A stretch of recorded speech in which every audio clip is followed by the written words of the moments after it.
හරි මේ වීඩියෝ එකේ මම ඔයාලට කියලා දෙන්නේ තවත් ලස්සන ප්‍රශ්නයක්. අපේ IQ for Speed Mind 58 වෙනි ප්‍රශ්නයට පිළිතුරු ගන්න විදිහ තමයි මේ වීඩියෝ එකේ මම ඔයාලට කියලා දෙන්න යන්නේ.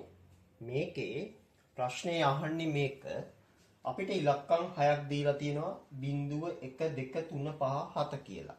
ඊට පස්සේ මෙන්න මේ ඉලක්කම් 6 යොදාගෙන ඉලක්කම් 4 සංඛ්‍යා හදන්නයි කියලා කියනවා. මෙන්න මේ විදිහට ඉලක්කම් 4 සංඛ්‍යා හදන්න කියලා කියනවා. මෙන්න මේ හදන සංඛ්‍යාව ඔත්තේ වෙන්නත් ඕනේ. හරිද? මෙන්න මේ හදන සංඛ්‍යාව ඔත්තේ වෙන්න ඕනේ. ඊට පස්සේ ආයෙත් වරහන් ඇතුලෙන් කියලා තියෙනවා ගානේ. මෙන්න මේ ඉලක්කම් පුනරාවර්තනයට ඉඩ තියෙනවා කියලා. හරිද? මේ විදියට හදන්න පුළුවන් සංඛ්‍යා කොච්චරක් තියෙනවද කියලා තමයි අහන්නේ. හරිද? ඔයාලට මම දැන් මේ කියලා දෙන ක්‍රමයේ කිසිම අදහසක් නැත්නම් අපි IQ lesson series එකේදී පිළියෙල කිරීම සහ සැකසීම කියන පාඩම වීඩියෝ දෙක තුනක් දාලා ඇති. අනිවාර්යයෙන්ම ඒවා page එකේ තියෙනවා හොයාගෙන බලන්න. හරිද? ඒක බලලා ආවොත් මම මේ කියලා දෙන ක්‍රමය තේරෙයි. මම මේ ක්‍රමයට කියන්නේ හිස්තැන් පිරවීමේ ක්‍රමය. මේ වීඩියෝ lesson එකේ වීඩියෝ ටික බලපු කට්ටියට idea එකක් ඇති. අනිත් කට්ටිය වීඩියෝ ටික බලලා ඉන්න වෙනවා අනිවාර්යයෙන්ම තේරෙන්නේ නැත්තම්. හරිද? දැන් අපි එතකොට අපි මොකද්ද කරන්නේ? හිස්තැන් 4ක් ලකුණු කරගන්නවා. ඔන්න. හිස්තැන් 4ක් ලකුණු කරගත්තා. ඇයි හිස්තැන් 4ක් ලකුණු කරගත්තේ? ඉලක්කම් 4ක සංඛ්‍යාවක්නේ හදන්න යන්නේ. ඊට පස්සේ දැන් අපි හදන සංඛ්‍යාව මොකද්ද වෙන්න ඕනේ? ඔත්තේ සංඛ්‍යාවක් වෙන්න ඕනේ.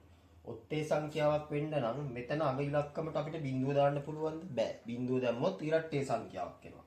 අග ඉලක්කම 1 දාන්න පුළුවන්. අග ඉලක්කමට 2 දාන්න බෑ. අග ඉලක්කමට 3 දාන්න පුළුවන් ඔත්තේ සංඛ්‍යාවක් හදන්න නම්. ආය අග ඉලක්කමට 5 දාන්න පුළුවන්ද? 5 දාන්නත් පුළුවන්. ආය අග ඉලක්කමට 7 දාන්න පුළුවන්ද? 7 දාන්නත් පුළුවන්. ওই සංඛ්‍යා ටික දැම්මොත් අපිට එන්නේ අනිවාර්යයෙන්ම ඉලක්කම් 4 ඔත්තේ සංඛ්‍යාවක්නේ. මේ ටික පිරෙව්වට පස්සේ හරි.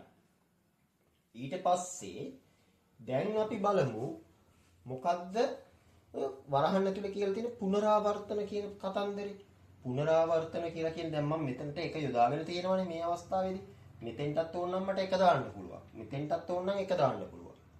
අන්න ඒක තමයි එතනින් අදහස් කරලා තියෙන්නේ වරහන් ඇතුලේ පුනරාවර්තනයට ඉලක්කම් පුනරාවර්තනයට ඉඩ තියෙනවයි කියලා. හරිද? ඒක ඔළුවේ තියාගන්න. දැන් අපි බලමු කොහොමද මේකේ ඉතුරු ටික පුරවන්නේ කියලා. දැන් ආකාර ගාන වලට මේ ලෙසන් එක බැලුවා නම් තේරෙනවා ආකාර ගාන මම ලිව්වේ රවුමක් ඇතුලේ. මේ බලන්නකෝ. දැන් මෙතෙන්ට එක දැම්මා. මෙතෙන්ට මෙන්න මේ හිස් තැනට මෙතෙන්ට එක දාලා මේ හිස් තැනට මට දාන්න පුළුවන් ඉලක්කම් ආකාර කොච්චර තියෙනවද? මෙතෙන්ට මට බිඳුව දාන්න පුළුවන්ද? දාන්න පුළුවන්. ඒ වුණාට ඒ වගේ විලි ලැජ්ජ නැති වැඩ කරන්න එපා. මම කලිනුත් කියලා තියෙනවා සාමාන්‍ය සංඛ්‍යාවක මුලට බිඳුව මුලින් තියලා සංඛ්‍යා හදන්නේ නැහැ. එතකොට තේරුමක් නැහැ, අගයක් නැහැ, වටිනාකමක් නැහැ. එහෙම සාමාන්‍යයෙන් හදන්නේ නැහැ. ඒ හින්දා පළවෙනි හිස් තැනට බිඳුව සාමාන්‍යයෙන් ගන්න බෑ. හරිද? එතකොට මේ හිස් තැනට මට දාන්න පුළුවන් සංඛ්‍යා තියෙන්නේ කීයද? 5යි. මෙතෙන්ට එක දාන්න පුළුවන්ද? දාන්න පුළුවන් පුනරාවර්තනයට ඉඩ තියෙන හින්දා. පුනරාවර්තනයට ඉඩ නැත්තම් එක දාන්නත් බෑ. එතකොට බිඳුවයි 1යි දෙකම දාන්න බැරි හින්දා මෙතෙන්ට ආකාර ගාන 4යි කියලා තමයි අපිට ගන්න වෙන්නේ. ඒ වුණාට ගානේ කියලා තියෙනවනේ පුනරාවර්තනයට ඉඩ තියෙනවයි කියලා. ඒ හින්දා මට බිඳුව ඇරෙන්න මේ ඉතුරු සංඛ්‍යා පහින් ඕනෑම එකක් දාන්න පුළුවන්. එතකොට ආකාර කීයක් තියෙනවද? 5යි. රවුමක් ඇතුලේ ලියනවා. ගුණ කරනවා. මේ හිස් තැනට එද්දි අන්න කතන්දරේ මේ හිස් තැනට එද්දි මට මෙන්න මේ ඉලක්කම් 6න් ඕනෙම එකක් දැම්ම හැකි. ආකාර කීයක් තියෙනවද? 6ක් තියෙනවා.